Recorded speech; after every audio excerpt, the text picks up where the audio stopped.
songs and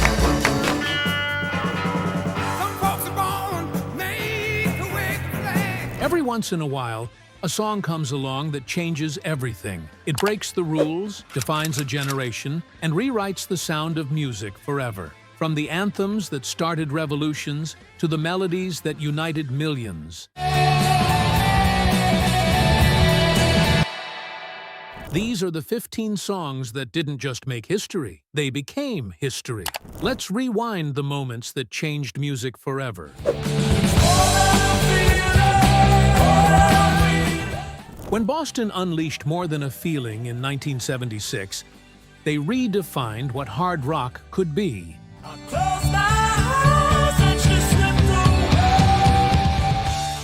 This wasn't just a catchy tune.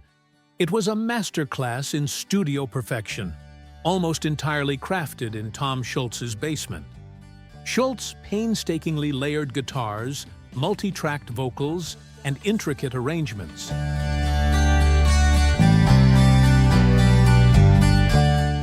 Creating a massive, polished sound previously unheard in the genre.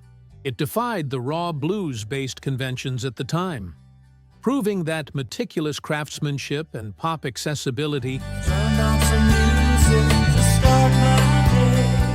could lead to monumental success. This anthem paved the way for arena rock, showing bands that technical wizardry could create a new kind of hard rock. I woke up this morning, I wanna hold your hand. Before the psychedelia and studio experiments, there was the pure, unadulterated pop explosion of the Beatles' I Want to Hold Your Hand.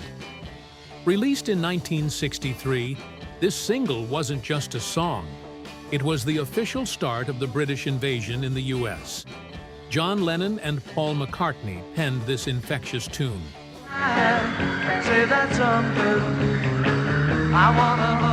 And its melodic structure, undeniable energy, and tight vocal harmony set a new standard for pop songs. Oh yeah, tell you something. It sold over 1 million copies before its official US release, unheard of for a foreign band, and completely reshaped how the American music industry viewed British rock. Please, say to me, you let me hold. So won't you say you love me? From the moment Hal Blaine's iconic drum intro kicks in, the Ronettes' Be My Baby immerses you in a sonic masterpiece. We met, I knew I needed you so. This wasn't just a pop song, it was the ultimate expression of Phil Spector's wall of sound, layering multiple instruments in a mono studio to create an incredibly rich, emotional soundscape that's still studied today. Baby, now. Beyond its groundbreaking production, Ronnie Spector delivered the lyrics with a captivating blend of vulnerability and strength, challenging the pace of female voices common at the time.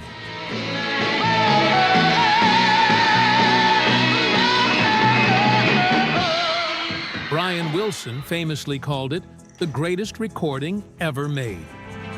Once upon a time, you dressed so fine, through the bumps of dime in your prime. Released in July 1965, Bob Dylan's Like a Rolling Stone didn't just change music, it shattered every rule in the book.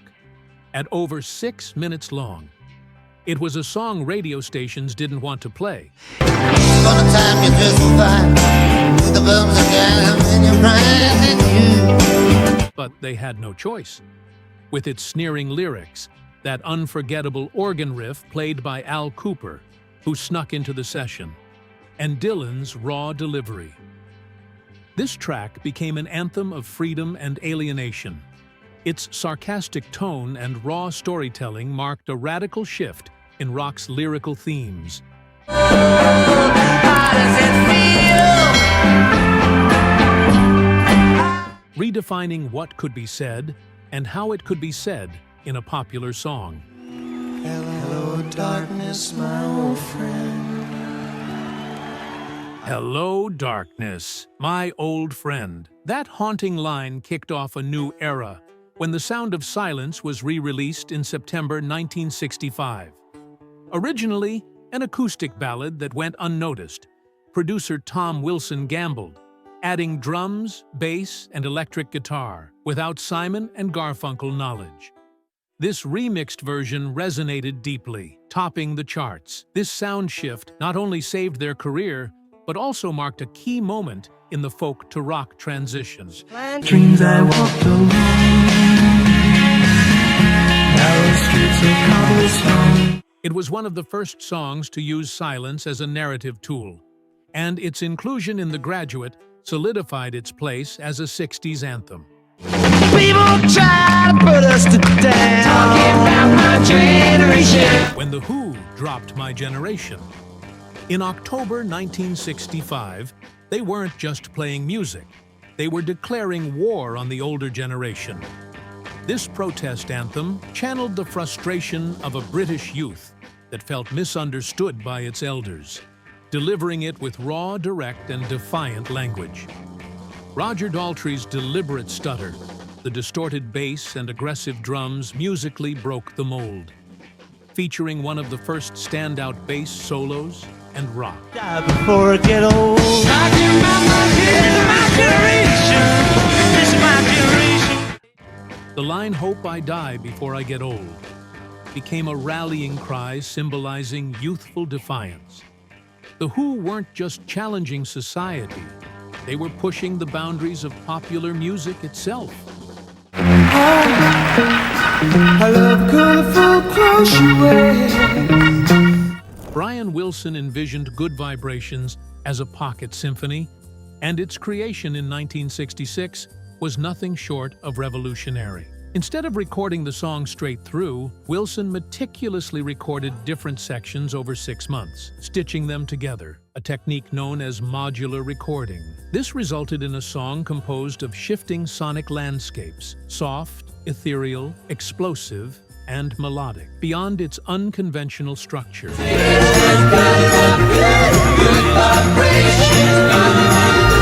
It featured the electro theorem in giving the track its signature floating sound, costing an unprecedented $50,000. It marked the first time a pop band took such radical risks with structure, production, and sound.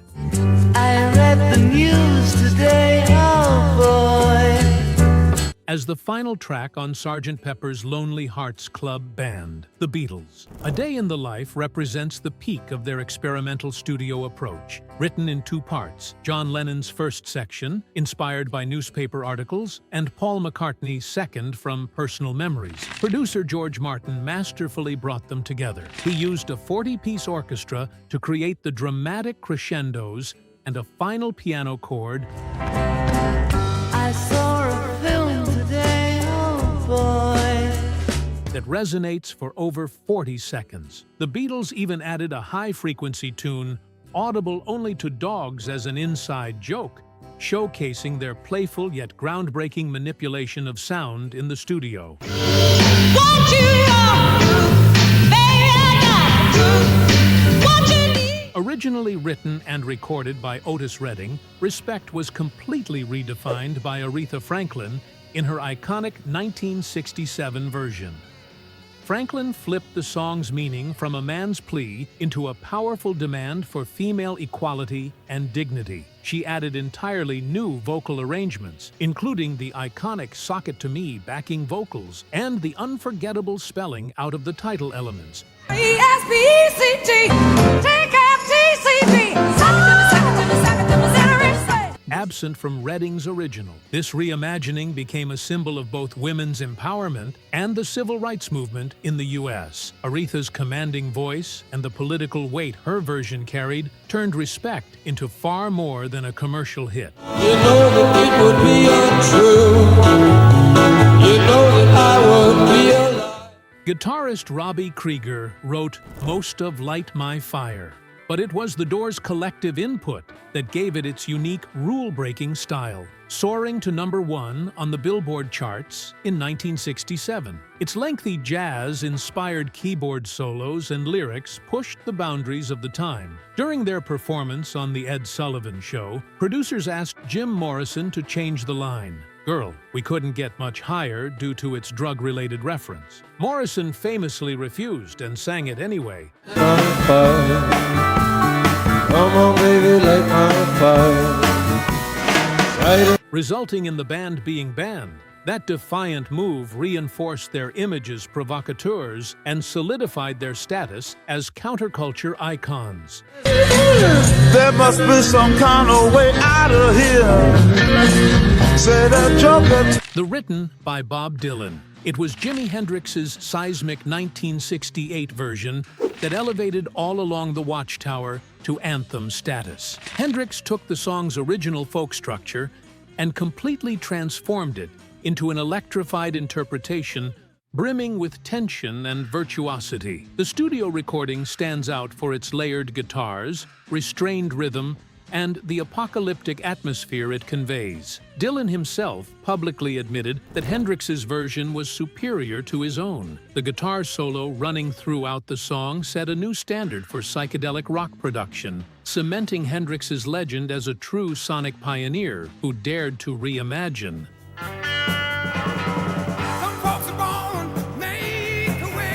A blistering no-holds-barred anti-war and anti-establishment anthem. Creedence Clearwater Revival's Fortunate Son hit like a lightning bolt at the height of the Vietnam War. John Fogerty's raw, snarling vocals and the band's driving, stripped-down blues rock sound delivered its message with undeniable force and anger.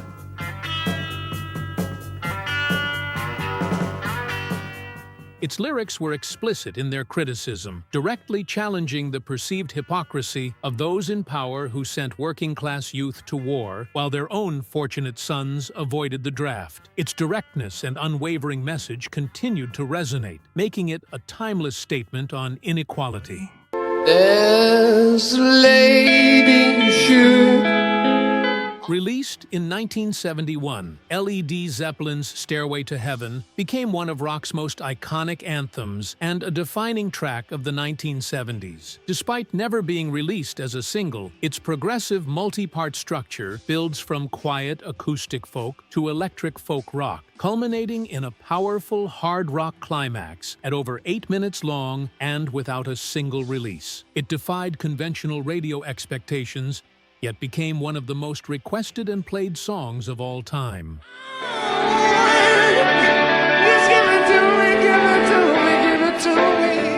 Its abstract, mystical lyrics also broke from typical rock narratives, cementing Led Zeppelin's reputation for unmatched musical ambition.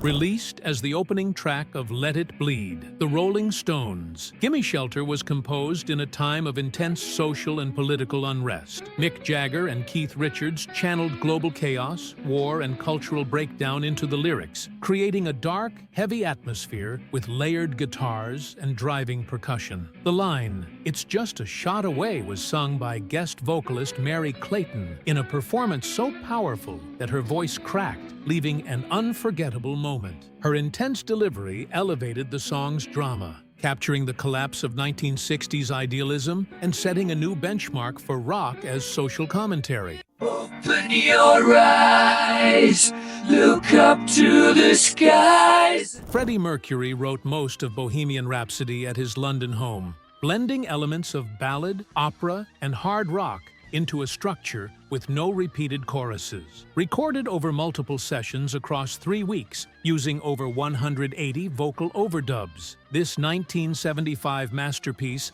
defied all commercial logic. At 6 minutes long with such an unconventional format, its success was against all odds, becoming a global hit and a pioneer of the modern music video format. Brian May's guitar solo, the lyrical ambiguity, and the dramatic tonal shifts made it a one-of-a-kind track, a true testament to audacious musical vision. And that's a wrap on our journey through these 15 game-changing anthems. Which of these timeless classics hit you the hardest or brought back a special memory? Let us know in the comments below. And don't forget to like, subscribe, and ring that bell for more music nostalgia right here on Tune in Time. See you next time.